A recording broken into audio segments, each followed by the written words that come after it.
Away you go. Alright guys, so today I'm going to be presenting on the paper by Chan, Booth, and Halburn on the identification of the enantioselective step in the asymmetric catalytic hydrogenation of a prochiral olefin. So, okay, everyone, what's an enantiomer? It's a mirror image. Yeah. So the enantioselective step is a chemical reaction, or enantioselective is a chemical reaction in which one enantiomer, one mirror image that you want of your chiral product is selected preferentially. So you are using a catalyst to try to select one single product that's an enantiomer. So what does prochiral mean? Does anyone know? It's a step before it's chiral. So you just need to change one atom to get a chiral. Yeah, so it goes from achiral to chiral in one step. So in previous papers, what I found that he referenced in his paper was they used soluble complexes of rhodium and chiral phosphines.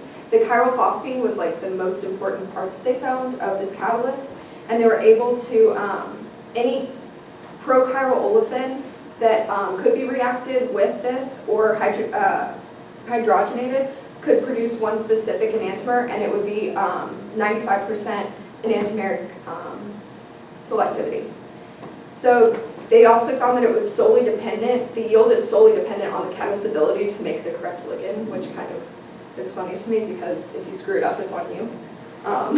And then the asymmetric phosphine ligand was like the priority for this. They changed a lot of different things in previous papers. This one they used just the rhodium that they used in this. And in the paper by Chan, they used rhodium chiral catalyst to affect the asymmetric hydrogenation of prochiral alkene products. And so here, we're starting on the left side, over here.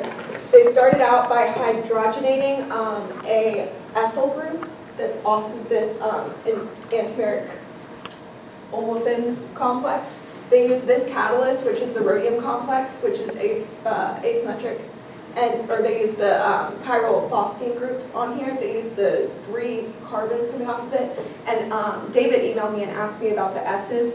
They have a bunch of denotions for what the S's are. This S prime, is just any solvent that they use. In this case, they use the methanol. And the reason that they use this methanol is because it comes off so easily. So it's easily replaced by your group that you want it to be replaced by and able to be hydrogenated. So they achieved this and got the enantiomer with 95% enantiomeric selection. And they then did this with a methyl group. I believe that they switched to a methyl because it was a little easier to see how everything worked, which is where they got their mechanism from. So the only difference between these two is just this crappy way of writing ethyl is now a methyl group over here. So they start off by adding the MAC, which is the methyl group, with the catalyst, which is the rhodium. And the only difference between this catalyst, which they call RH diphos S'2, is that this phosphine group it has 3 here and 2 here. So this step happens, and they were able to isolate this product and see what happened with it. So that's this step right here, is going from, or this is the overview step. So this is your hydrogenation in the same format as this previous one. And then you have your mechanism. So this mechanism occurs by first removing your methanols, your solvent molecules from the top, and adding your MAC right on top of this rhodium. So you get an 8-2 bonded carbon double bond, and then it also is stabilizing this complex with this oxygen bond here to the rhodium because it's electron poor. And then you end up with solvent molecules coming off. Then your hydrogenation takes place next, where you add your H2. And this step happens, these 2 steps kind of happen simultaneously. They weren't able to isolate this product, but this is where the 8-2 bonded hydrogens occur. But they didn't have like any information on if it's one of those like, oh, we think that's what happened kind of thing. So this step happens fast with the addition of your solvent again. And you end up with this big complex where you have rhodium in the 3+ phase, you have your hydrogens are bonded directly to, you have your rhodium here, and then your other hydrogen was able to jump onto, oh, and this double bond ends up breaking, and it's just singly bonded to this carbon here, and your CH2 occurs there. And this next step is, let's see, these are before and after hydrogenation. These are drawn out here. This is 4 and then 6 down here. Can you see, David? Oh, no. Sorry, I didn't think about that. So that's your 4 and then 6 drawn out because they have the square, like I think Alex's had the square. So all that that's saying is where it's bonded to. And then with this complex, this is actually the EAC, so this has the ethyl group instead of the methyl, but it's the same complex essentially. You can see at the top you have your kind of backbone with your phenyl groups over here, and then you can see the 8 bonded carbons, so this is before hydrogenation, and the phenyl groups and your oxygens and stuff like that. And you can see the oxygen is also bonded here in the skeletal structure, which is what stabilizes that complex. So then once you hydrogenate this complex, you end up getting back your original starting material, so your catalyst, which is good, and then you end up with your complex that you were looking for. What was interesting about this paper was they were able to isolate this structure, and according to this structure, they should have gotten S chirality. So they should have gotten an S structure, and instead, all of their yield was in the R form. So they kind of went through a couple different things that they thought could have been the cause of this. They thought maybe the mechanism was bad and that they were messing something up here. And then they were like, nah, like that's not right, because everybody else used similar pathways for other rhodium complexes like this, and it all made sense for it to go to R. So then they thought maybe they isolated S, and it's the mirror enantiomer, but it's not likely because of the steric clash that there was with how it was set up with the phenyl groups, because there's a lot of bulky structures on this. So their third idea was maybe that they isolated the structure that does correspond to the major disentomer, and that maybe the one that ends up actually reacting is the one that is the minor disentomer, so the one that was actually formed in less concentration in this step was actually the one that reacted quicker. So it ends up forming the most product, which is why it's the overall product that they found was the R instead of the S.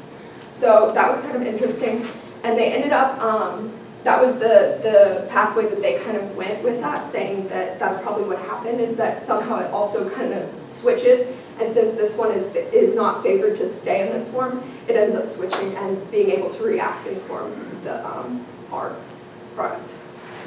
And then those are my references. Are there any questions? Don't stress. Anybody? Bueller. So, with the, so what step are they contributing to what is the, minor product quicker after that? Actually, like this last step, where it actually adds the hydrogens into this complex, is actually occurring way faster with the structure that's not that one. Like this one doesn't hydrogenate as quickly, which they actually supported with different K values. They had like a bunch of K values in there that they were saying, and they found that the reaction with this form is way slower. So it's do they give a reason why, or is it just? I think it was mostly steric Okay. stuff, from what I understand. Yeah. Fair enough. So which step was the slowest step? The slowest step? Was it the beginning? Yeah, I think it was that one. Yeah, I'm pretty sure that was the rate determinant step. Actually, really didn't think about that. It is K3. It's K3, that's what it's second order kinetic, so it's dependent on both the rhodium catalyst as well as the presence of the olefin. Yeah, and they found that like the concentration of something didn't, like the rate was independent of the free EAC concentration. So. Could you kind of go through for the major compounds you have up there and their mechanism for 4, 5, and 6? And state, I guess, the number of electrons on the compound Yeah, and so- the geometry? So rhodium starts out as a D9 complex. So starts out with D9 and then it goes to a 16 electron well, it would go to a 16 electron complex, but this oxygen ends up stabilizing it, I think, and giving it that extra 2 to get to 18. To get to 16. Get to 16, Yeah, to get to 16, I mean. And then when it goes to R3, it ends up being a D6, which is 18, right? Happy. Which one are we talking about? Yes, that one should be. So it's 18 and it's happy. So, and then it goes back to the original, which was the D9. Right? What were you asking? Goes back to D8, it's still going to be the +1. D8, yeah. Because of the false, yeah. So we're going from square planar in 4.